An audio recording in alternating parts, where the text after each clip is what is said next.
doktrin namanya. Ini namanya ilmu doktrin ya, ini namanya ilmu fikih. Makanya kalau kata Nang Guru itu, kamu mungkin bisa mengajar kitab-kitab Tanqihul Qaul tapi tidak dengan fikih. Ya. Kenapa? Karena fikih itu doktrin. Butuh penjelasan lebih luas. Oke. Jadi yang pertama, bismillahirrahmanirrahim, pertanyaan dari siapa tadi itu Hidayah yang menanyakan tentang wiladah. Kak Indah. Oh, Linda ya. Ya, sorome si Linda. Pertanyaan murid Linda. Ya. Jadi yang pertama adalah, ini saya sudah catat tadi. Jadi saya ambil 4 mazhab saja ya. Ya ini supaya perbandingan untuk kalian. Artinya apa? Bahwa ternyata tidak ada yang instan. Yang pertama adalah ulama 4 mazhab, Maliki, Syafi'i, Hambali, Hanafi itu sepakat bahwa ada perempuan itu wajib mandi disebabkan wiladah, disebabkan melahirkan. Makanya kalau kata dalam mazhab Syafi'i, kalau kata Imam Nawawi dalam kitabnya Al-Majmu' Syarhul Muhadzab, beliau mengatakan al-wiladatu tujibul gusla wa illam turadaman atau wa illam taradaman. Ketika seorang perempuan melahirkan, kan ada 2 jalur, ada 2 cara perempuan itu melahirkan. Ada dengan cara normal, ada juga dengan cara sesar. Yang sesar ini yang menjadi polemik, yang menjadi permasalahan. Kenapa? Karena tidak ada nggak darah nifasnya? Ada tidak darah nifasnya orang yang melahirkan melalui jalan sesar? Siapa yang pernah mengalami di sini? Tidak ada ya? Jadi makanya kata Imam Nawawi itu sudah memprediksi bahwa ke depannya ini akan ada seorang perempuan yang akan melahirkan, istilahnya dia tidak cukup bulan. Apa istilahnya kalau tidak cukup bulan? Prematur. Otomatis harus melalui jalan sesar. Harus niter arekna. Bukan lagi melalui jalan itu, harus niter matu arekna. Sehingga al-wiladatu tujibul gusla. Setelah seorang perempuan sudah melahirkan, maka dia diwajibkan mandi. Wa illam taradaman. Meskipun si perempuan itu tidak melihat darah. Apalagi kalau melihat darah. Dan mandi wiladah itu adalah bukan mandi untuk menghentikan nifas, bukan. Ya, harus dipahami ya. Tetapi mandi wiladah itu adalah mandi untuk membersihkan dari hadas besar setelah keluarnya yang namanya bang janin. Ya. Setelah keluarnya janin. Jadi kalau ditanya apa hikmahnya? Hikmahnya itu adalah seorang perempuan mandi hadas wiladah atau hadas besar wiladah itu karena apa? Itu karena setelah keluarnya yang namanya si janin. Itu namanya janin. Meskipun dalam keadaan keguguran. Meskipun. Jadi setelah dia mandi, dia akan membersihkan namanya apa? Hadas besarnya namanya wiladah. Setelah itu barulah dia mengalami yang namanya masa nifas. Seperti itu ya. Mana tadi Linda? Begitu Linda ya. Mau kamu sangka Linda. Ya. Oke, yang kedua apa tadi? Yang kedua apa? Hena ya?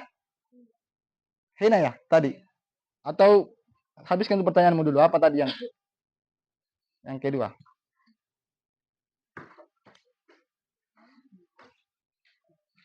Siapa tadi yang menanyakan tentang orang mati, Jo? Mau aku mati ya? Begini ya, ini saya jawab dulu Jihan ini. Jihan ya. Begini Jihan ya. Hukum taklifi atau hukum pembebanan itu hanya dibebankan kepada orang yang hidup. Oke? Kepada orang yang hidup.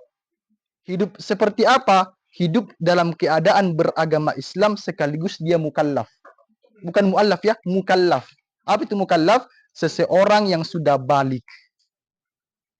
Seseorang yang sudah balik. Yang ada 3 ciri-cirinya itu. Ya kan? Muhafal jito? Alamatul bulugi salah satu to muhafal jito? Ah. Sehingga ketika ditanya, bagaimana hukumnya? Ah, ketika Anda bertanya bagaimana hukumnya, itu sudah salah pertanyaannya. Sudah salah pertanyaan? Pertanyaan. Kenapa? Karena orang mati sudah tidak diberikan beban hukum. Karena dia sudah tidak hidup. Ah, yang menjadi hukum, yang diberikan beban hukum adalah bagaimana bagi orang yang melihat tapi takut ambil. Kayak tadi siapa bilang tadi itu. Mau ada aja yang lihat tapi takut ambil. Karena mikes nanti baru. Nah, maka yang karena hanya dia yang melihat, maka hukumnya bukan lagi namanya fardu kifayah tapi namanya fardu ain. Ya. Tahu bedanya fardu kifayah dan fardu ain ya? Iya mau yaran damusan. Ah.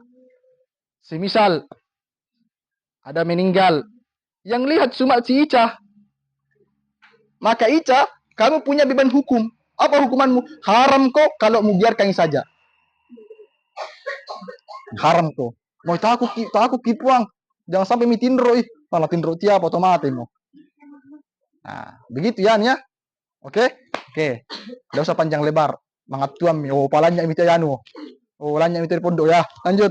Apa lagi?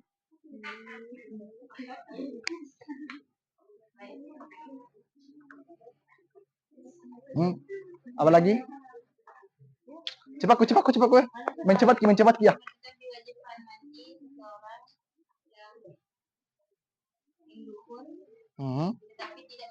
Ya, oke. Jadi ada usah itu. Lanjut lagi. Ya. Oke, sama gitu pertanyaannya. Jadi begini. Ketika ada seorang suami istri, ini kita bicara suami istri ya. Nah, ketika ada suami istri, ini belum ada bersuami ya. Ketika ada suami istri melakukan hubungan seperti itu, terus si istri itu si suami itu tidak keluar maninya atau si istri juga tidak keluar cairannya, maka apakah tetap wajib? Padahal sudah dukhul, sudah masuk meskipun sedikit, maka tetap wajib. Sebenarnya yang menjadi pertanyaannya adalah bagaimana ketika si istri ini sudah mandi, setelah dia mandi ternyata ada keluar cairan dari area kemaluannya. Apakah dia diwajibkan mandi ulang atau tidak? Indah atau kenapa ada cairan ini? Apakah dia tetap wajib mandi? Maka itu diperinci. Perinciannya adalah ketika si perempuan tadi ketika melakukan hubungan dengan suaminya itu bisyahwatin, dengan syahwat, maka dengan adanya cairan tersebut yang keluar dari kemaluannya si perempuan, itu wajib mandi karena diyakini bahwa cairan tersebut adalah cairannya si laki-laki yang sudah bercampur dengan cairannya si perempuan. Kalau bisyahwatin. Tapi kalau tidak bisyahwatin, otomatis tidak bercampur. Karena tidak bisyahwatin. Nah, kan dua-duanya harus sama-sama syahwat. Maka apa? Maka tidak wajib mandi. Tidak wajib mandi. Nah, oke. Apalagi? Masalah hina ya. Ini saya sudah tulis tadi, masalah hina. Saya sudah cek juga kitabnya. Oke, sekalian saya langsung jawab tentang minyak dan oli. Ya, minyak dan oli. Oke, sekarang di dalam kitabnya ini mazhab Hanafi ya. Namanya kitabnya itu Al-Fatawa Al-Hindiyah.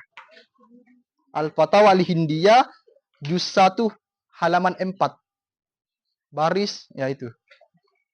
Beliau mengatakan walau kana ala yadihi atharul hana'i la yamna'u dzalika sihhatal wudu'i li'annahu laisa bijismin ha'ilin. Jadi kata beliau, ketika ada ala yadihi di atas tangannya si perempuan, kan di tangannya ya, di tangannya atau di tangannya laki-laki apa atharul hana, bekas-bekas henna, latigi ya bahasanya ya. bekas-bekas henna. Kemudian la yamna'u dzalika sihhatal wudu. Maka itu tidak menghalangi sahnya wudu. Kenapa? Li'annahu laisa bijismin hailin. Karena benda tersebut bukanlah yang menjadi penghalang air. Maka disimpulkan bahwa ketika henna tersebut tidak berbentuk tadi. Apa tadi itu? Padat ya, istilahnya itu. Tahu masalah padat ya? Ya biasa tuh dia maano henna tapadan dia enggak na miutu-utu. Biasa ada miutu-utu, itu menghalangi air. Tetapi mak musapui, maka apa? Maka itu tidak menghalangi sampainya air. Sama dengan kayak tinta. Tinta ya, bukan cinta. Tinta ya. Kalau spidol permanen ya, itu wajib dihilangkan. Wajib dihilangkan. Kenapa? Karena itu menghalangi. Makanya itu tato itu kan memasukkan tinta ke dalam permukaan kulit. Itu menghalangi apa? Menghalangi sampainya air. Tapi dalil bapak Allah andi dia saujene mu menjadi dia cuma sembayang. Jangan. Apa? Biarkan saja dia sholat. Biarkan. Begini ya. Urusan sah atau tidaknya sesuatu itu kan ranahnya syariat. Tetapi urusan diterima atau tidaknya sholatnya itu urusannya Tuhan. Itu hak prerogatifnya Tuhan toh. Bila saja usahakan hilangkan dulu. Kalau memang tidak bisa, itu kan begini. Makanya banyak orang malas beribadah karena terlalu dipersulit. Banyak orang menjadi malas beribadah karena terlalu dipersulit. Seperti ada orang baru pulang kerja, dibilang, ya tinong pakai mas sembahyang no. Sak caru puting bayum, dan pun baso bayi tino menjadi manusia dalam ibadah. Jangan sampai lori wayanan dan misalnya, manas, dan palakanah, do talo matindo. Biarkan saja sholat. Yang penting anda dan diotai mutar oriana riwayuna, biarkan dia sholat. Jangan menghalang-halangi orang untuk beribadah. Kemudian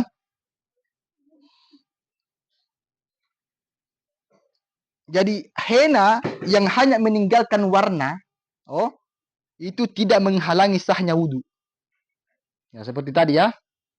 Tetapi jika henna itu meninggalkan lapisan yang tebal, kayak tadi, ini sebagai kesimpulannya. Jika henna tersebut meninggalkan lapisan yang tebal, mimbutu, yang mau pakai, ya, maka itu menghalangi sampainya air. Dan kalau menghalangi sampainya air, maka dia tidak terpenuhi syarat sahnya wudu.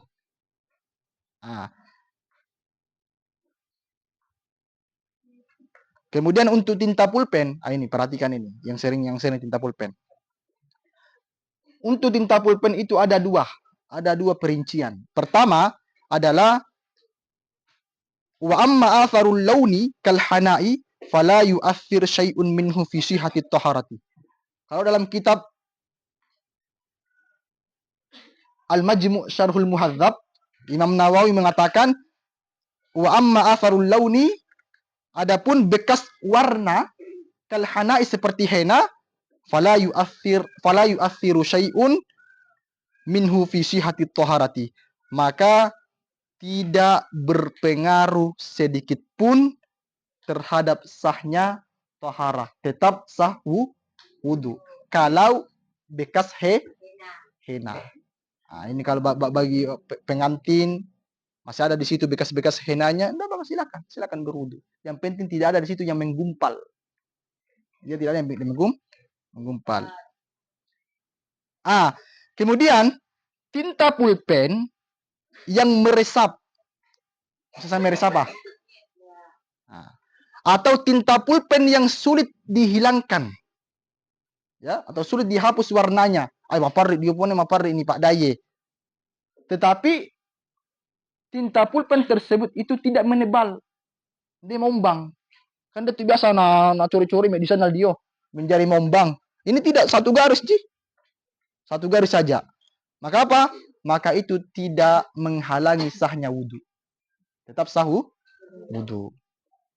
Tetapi kalau tintanya itu membentuk lapisan yang tebal, ya, seperti mulen telenter rirao, mulen telenter sangamur yo, mo ica. Kayak sana ada tulisan na ica. Itu apa namanya? Menghalangi sampainya air. Kalau dalam kitab Asy-Syarhul Kabir Ad-Dardir, ini dalam mazhab Maliki, beliau mengatakan bahwa walau baki 'alal yadi jirmun yamna'u wusulal ma'i lam tasihha at-taharatu hatta yazula. Kalau seandainya di tangan seseorang terdapat jirm. Jirm itu apa? Jirm itu adalah tinta yang tebal. Ya.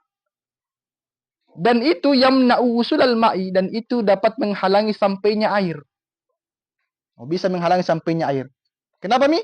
Lam tasihat taharatu hatta tazula.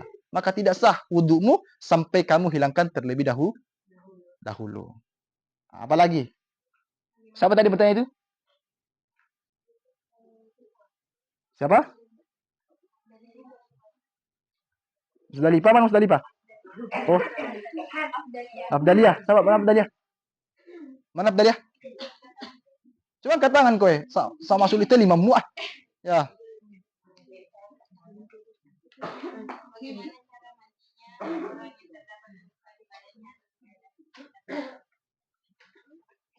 Oke. Itu ya. Jadi begini. Ini sama dengan kasus wudhu ya. Bagaimana kalau semisal ada orang yang mau berwudhu tetapi di anggota wudhu wajibnya, kan ada 4 anggota wudhu yang wajib. Ya kan? 4 ya?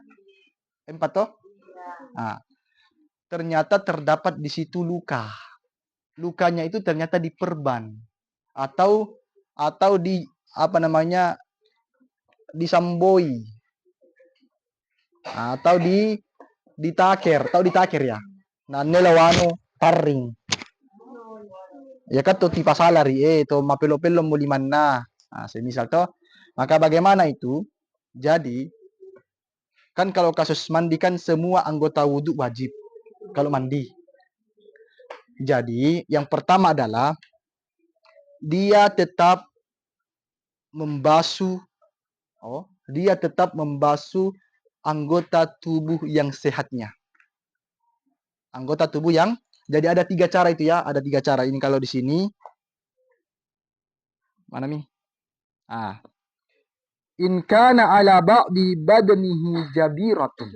Ini kalau ini dalam kitab Al-Majmu' lagi, Syarhul Muhadzab kata Imam Nawawi, ini juz 2 halaman 325. Cari saja nanti. Beliau mengatakan in kana ala ba'di badanihi jabiratun. Apabila terdapat di sebagian anggota tubuhnya ica, apa? Jabiratun. Perban, semisal. Maka wajib guslus sahihi. Maka yang pertama adalah si ica wajib membasuh anggota tubuh yang sehat. Contoh, jabirahnya itu, perbannya itu ada di lengannya. Maka selain lengan, itu wajib tetap dibasuh semua. Sempurna. Sempurna. Setelah itu, bagaimana ini kasusnya si Jabira ini? Yang kedua adalah wa mashul jabirat. Diusap ki ini Jabira. Diusap. Terus timbul lagi pertanyaan, kalau diusap ki Ustaz, menjadi tambah parah sakinya karena meresap itu masuk air. Meresap itu masuk air. Bagaimana itu Ustaz? Maka ke opsi yang ketiga, ke cara yang ketiga. Apa itu? Wat tayammumu illam yakunil mashu. Yaitu yang ketiga adalah dia bertayamum. Bertayamum apa? Mentayamumi ini. Caranya bertayamum ya satu caranya mentayamum. Seperti biasa tayamumnya. Seperti biasa. Diniatkan untuk ini. Ya. Oke? Jadi begitu ya. Sama dengan kayak berwudu ya. Ada lukamu di sini. Maka tetap berwudu seperti biasanya. Kalau sampai di sini,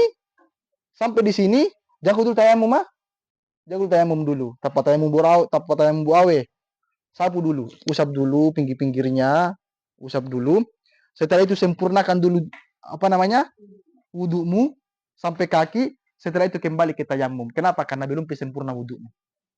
Kenapa? Masih ada anggota wudu yang belum terkena air. Jadi tayamum. Bagaimana tayamumnya? Berapa kali? Berapa caranya tayamum kah? Ya itu jis tayamumnya begitu.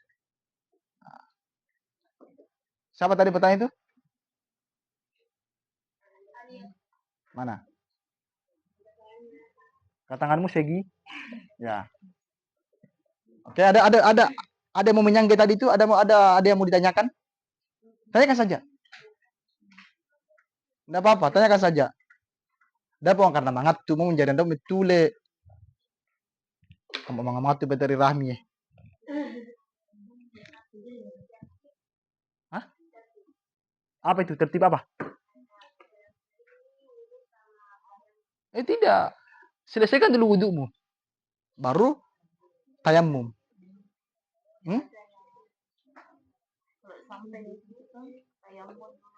Tidak, sabar. Tidak. Selesaikan dulu sampai kaki. Baru tayamum. Tayamum. Jadi, makanya tidak boleh langsung tayamum ya. Mulai tayamum mak saya dikandai. Sakit tanganku, tidak bisa ke begitu.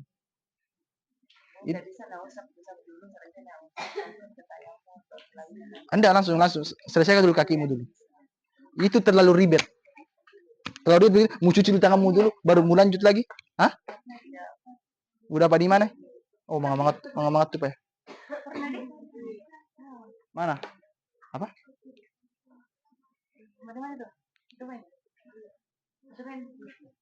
Mana coba cek ulang.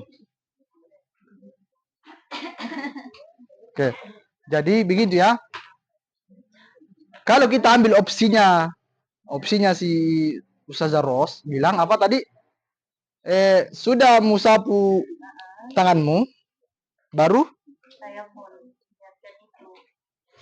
itu terlalu ribet. Kenapa saya bilang ribet? Karena ketika Anda kan nama itu debu dulu, otomatis ada tertinggal mualatmu.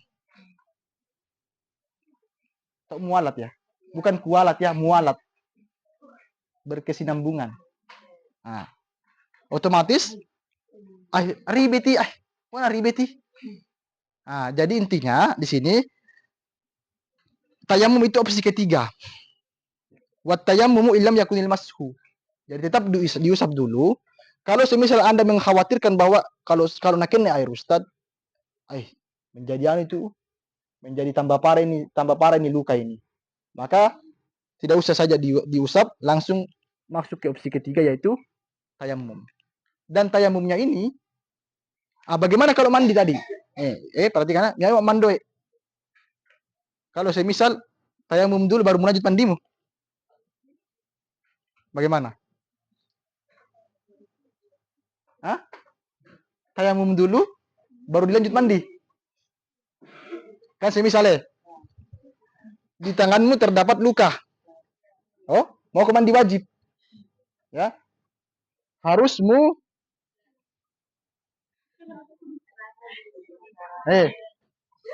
nak kepalamu toh bersama dengan ini sebenarnya yang menjadi masalah juga. Kenapa? Karena kalau kepala duluan nak kena air, itu kan sebenarnya bisa ke penyakit rematik. Ya toh? Itu penyakit sekali itu, banyak sekali itu orang tiba-tiba nak kena penyakit jantung gara-gara sering kalau dia mandi selalu kepalanya nak kasih duluan. Banyak tuh. Makanya sunnahnya Nabi itu ini dalam bukan perihal mandi wajib ya. Sunnahnya Nabi itu adalah yang duluan itu ketika mandi, yang dibasuh adalah kaki. Maco pere pesadimmu baru usap dai ulummu. Muak mani membu matindo. Malah mari ngito por wair yo musap dai apa? Musiran dai ulummu bisa-bisa langsung jantungan. Serius ini ya. Tanya saja medis, sabar di sini kesehatan. Tanya saja. Nah, itu ya. Oke, lanjut ya. Apalagi tadi? Apa? Apa itu tamis? Tamis itu salah satu di antara isim yang dinasab. Jadi tamyiz itu dari kata mayyaza yumayyizu tamyizan, yang berarti dapat membedakan. Ya. Jadi tamyiz itu kalau balik sudah pasti tamyiz. Tapi kalau tamyiz belum tentu balik. Oke? Itu tamyiz itu mainnya di apa? Mainnya di wa ya'kulu wa yashrabu wa yastanji wahdahu. Itu kalau dalam fikih. Ukurannya tamyiz adalah dia sudah bisa makan, sudah bisa minum, sudah bisa cebok sendiri. Jadi kalau ada adikmu masih nak panggil-panggil mamamu, mama sudah, mak. Itu belum tamyiz. Belum tamyiz. Jadi kalau ada di sini santriwati masih sering dia panggil mama, mama, kirimkan kak uangmu, mama. Ya, atau bikin surat, bilang belikan kak juga anu, mama, anu juga mama, anu juga, seanu-anummu. Ya, itu jadi ukurannya tamyiz itu adalah wa ya'kulu wa yashrabu wa yastanji wahdahu. Dia sudah bisa makan, minum dan cebok sendiri. Itu ukurannya. Untuk umurnya saya tidak tahu, yang jelas di situ ukurannya. Karena kalau kita pakai usia, maka banyak anak-anak maweng masih makan disuap mamanya. Sudah umur 10 tahun tapi makan cebo masih diceboki mamanya. Ada begitu, enggak usah saya sebut namanya. Musambu itu. Ya, lanjut. Apa lagi? Jadi, kalau ditanya di mana tempatnya niat itu al-qalbu, di hati. Ya. Ya. Oke, ada protes ya? Cuman kalau ditanya apa? Ya, jadi itu kan niat itu harus bedakan antara an-niyatu dengan al-azmu. Niat dengan rencana. Makanya niat itu harus muqtarinan bi fi'lihi. Harus bersamaan dengan pelaksanaannya atau perbuatannya. Kalau dalam mandi, sampainya air ke permukaan kulit manapun, kepala, kaki, pundak, lutut. Pundak, lutut, kaki, kepala. Kalau sampai itu air, sampainya itu air, pokoknya kalau trut, langsung di dalam hatimu berniat di dalam hatimu sudah bilang mandi wajib Kak Tuhan, menghilangkan hadas besar. Gitu. Pak bahasa Indonesia mau bahasa Arab mencari mereka nawaitu atau nawaiti. Nawaita fil madi babni wala sukul lisalih. Muera. Itu ya. Nawaitu raf'i karena maf'ulun bi'i. Itu menjadi lama itu. Itu. Jadi di situ begitu juga ada wudu ya. Wudu sampainya air ke permukaan kulit. Contoh. Begini, ambil air, kasih di situ sedikit, dalam niatmu sah niatmu. Tapi niatnya yang sah, belum pibasuhan wajahnya yang sah. Apa buka? Ya. Makanya itu kalau pasutri, yang pasutri baru, ya, yang pengantin baru, kemudian dia masih tinggal di rumahnya mertuanya semisal, atau di rumahnya orang tuanya, yang dimana WC-nya itu satu untuk semua, kayak SCTV, ya, makan malu-malu itu toh, bilang kalau bahasa ini rambutku ini pasti bilai ke orang rumah dia tahu pengantin baru. Jadi bisa dihela itu namanya, bisa disiasati. Caranya mensiasati, cukup saja kau siram air tanganmu, bilang di dalam hatimu berniat, saya berniat mandi junub.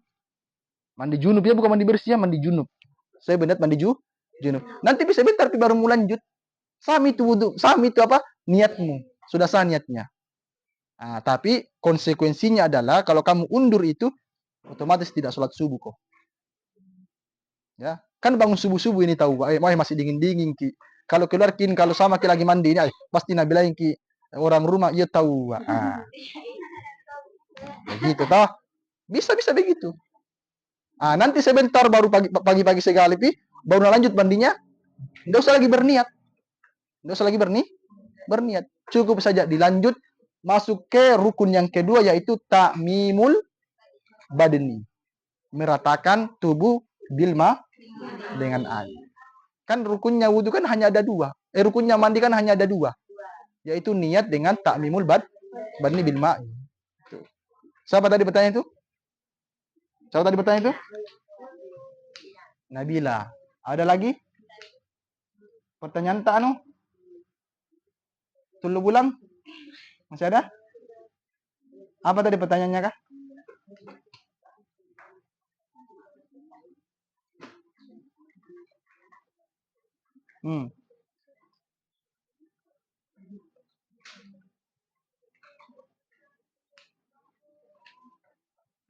Apa? Kamu Izzah? Masa tidak ada pertanyaannya? Oh, udah selesai semuanya? Oke ya.